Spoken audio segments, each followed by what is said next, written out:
నమస్తే, welcome to great Andhra. మనతో పాటు ఉన్నారు సీనియర్ పొలిటికల్ అనలిస్ట్ జేఆర్ మహర్షి గారు. నమస్తే సార్. నమస్తే మా సార్, లోకేష్ గారు డల్లాస్ వెళ్ళారు. ఎక్కడికి వెళ్ళినా కానీ ఆయన మాట్లాడే దాంట్లో హైలైట్ అయ్యేవేంటి? మొదటిది రెడ్ బుక్.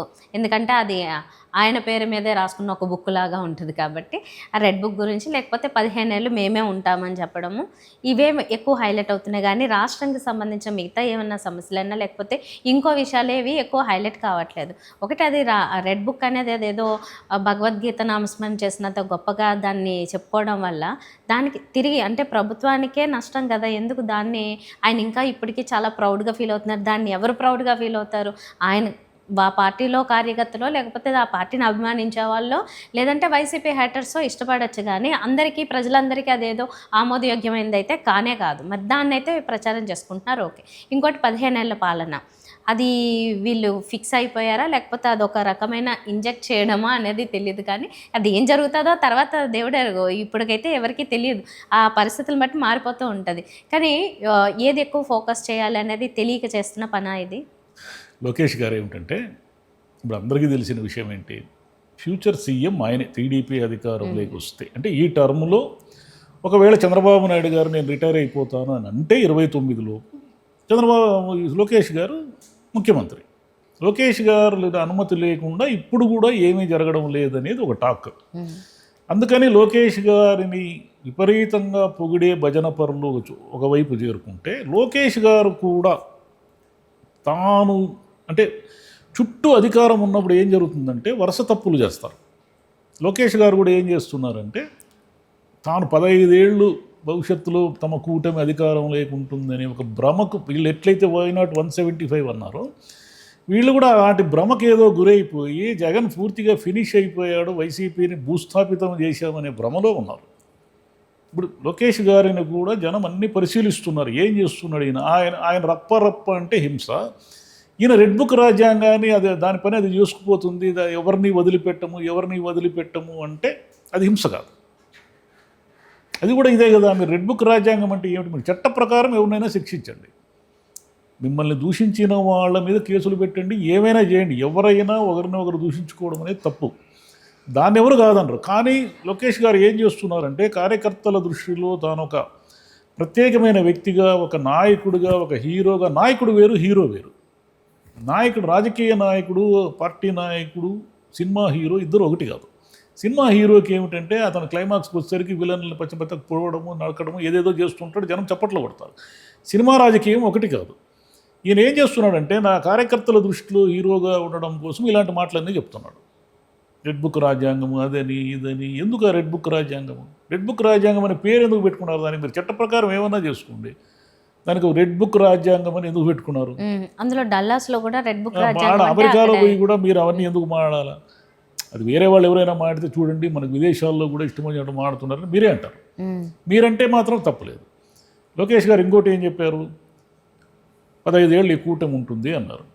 15 ఏళ్ళు ఈ కూటమి అంటే పవన్ కళ్యాణ్ గారు 15 ఏళ్ల పాటు మాతో కలిసే ఉంటారు. జనసేన పార్టీ అనేది తెలుగుదేశం పార్టీ ఇచ్చిన సీట్లను సర్దుబాటు చేసుకుని అలాగో మాతోనే ఉంటుంది, బీజేపీ కూడా మాతోనే ఉంటుందని అర్థం కదా. అది అంటే తెలుగుదేశం సీఎంఏ ఉంటాడు, మిగతా వాళ్ళు ఎవరూ కూడా ఏదో 1-2 మంత్రి పదవులతో, లేదా పవన్ కళ్యాణ్ గారు ఉంటే ఉప ముఖ్యమంత్రి పదవులతో సర్దుకొని మాతో పాటుకి అడ్జస్ట్ అయిపోతారు అనేది దాని అర్థం. అంటే దాని అర్థం ఏమిటి? జనసేన ఎప్పటికీ ఎదగదు, మా కింద ఉండాల్సిందే అనేది ఆయన క్లారిటీగా చెప్పారు.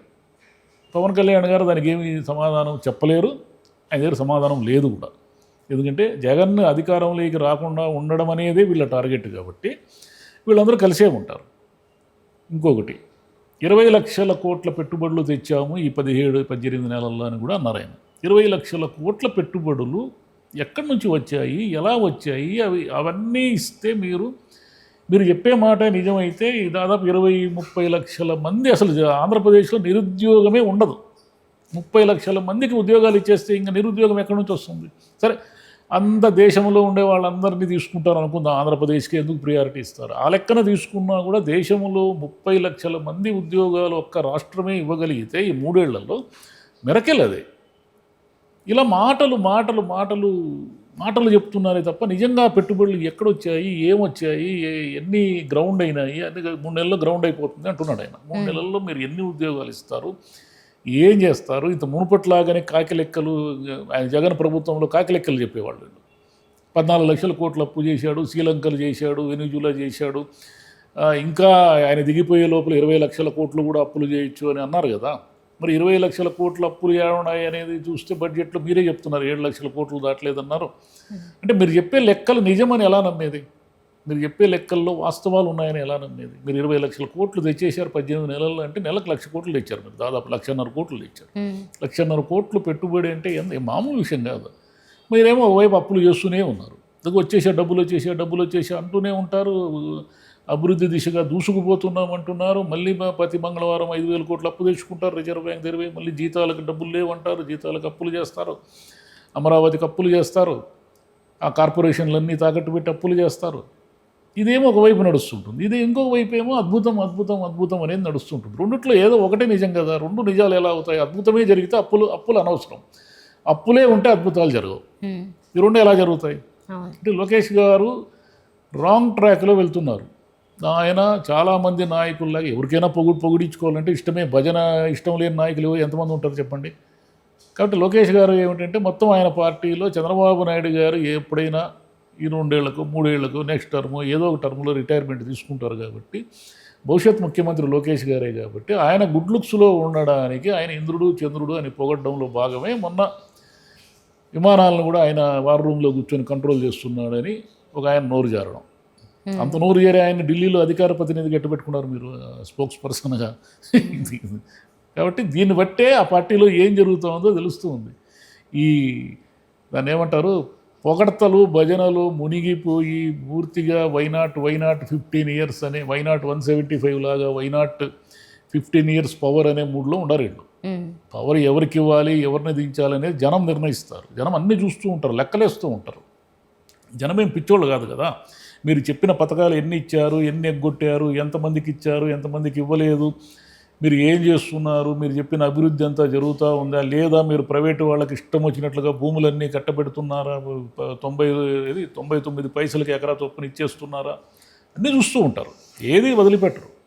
వీళ్ళు అనుకున్నట్లు జగన్ భూస్థాపితం అయితే కాలేదు. ఆయన ఎక్కడికి వెళ్తే అక్కడ వేలల్లో జనం వస్తున్నారు. వాళ్ళందరూ తోలిన వాళ్ళని మీరు అనుకుంటే మీ భ్రమ అది. ఆయన తన పార్టీని మెల్లిగా క్రియాశీలకంగా మారుస్తున్నాడు. 29 ఎన్నికలకు మిమ్మల్ని గట్టిగా ఢీకొంటాడు, అందులో వదిలిపెట్టడు. అయితే మీరు తప్పులు ఎన్ని చేస్తారు, ఎన్ని వైఫల్యాలు చేస్తారు అనే దాన్ని బట్టి ఆయన గ్రాఫ్ పెరుగుతూ ఉంటుంది. మీరు చెప్పినట్టు 40 లక్షల ఉద్యోగాలు 30 లక్షల ఉద్యోగాలే తెస్తే, ఒకవేళ మిరకిల్ చేస్తే డెఫినెట్గా 15 ఏళ్ళు మీరే ఉంటారు. తెస్తారా? ఊరికే నంబరేనా? అది నంబర్లు ఏముంది, ఎన్నైనా చెప్పొచ్చు.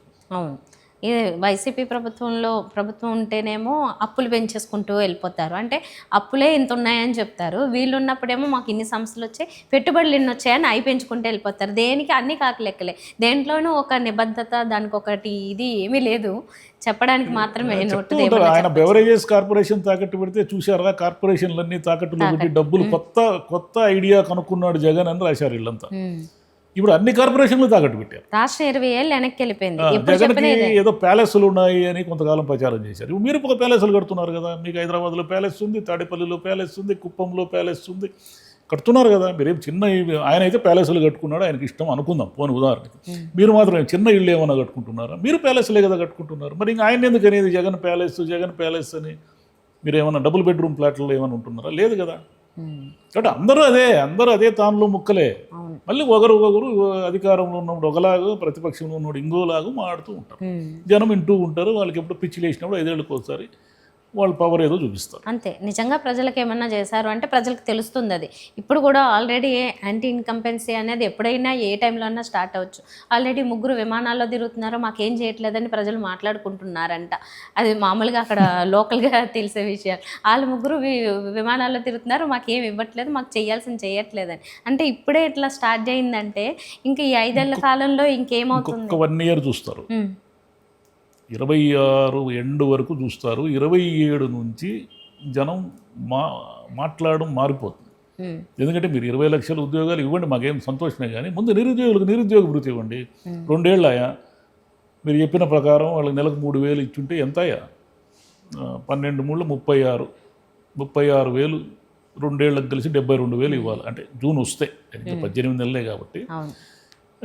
జూన్కి కూడా ఇస్తారనే గ్యారంటీ ఏమీ లేదు. ముఖ్యంగా రైతులది కూడా సార్, అంటే ఇచ్చేది ఎలాగో ఇస్తాము, కొంచెం లేట్ ఇస్తామంటే ఈ లోపలనే 10-15 తిట్లు తిట్టుకుంటారు. దాని బదులు ఇచ్చేది ఎలాగో ఇవ్వాల్సి వచ్చినప్పుడు టైంకి ఇస్తే కనీసం ఈ అక్షంతలన్నా తగ్గుతాయి, అది ఒక ప్రభుత్వం మీద ఒక మంచి పేరు అన్నా ఉంటుంది, కన్సర్న్ అన్నా ఉంటుంది. జనంకి ఇస్తానని చెప్పినాక వాళ్ళు వదలరు, ఇవ్వకపోతే వాళ్ళు గుర్తుపెట్టుకుంటారు.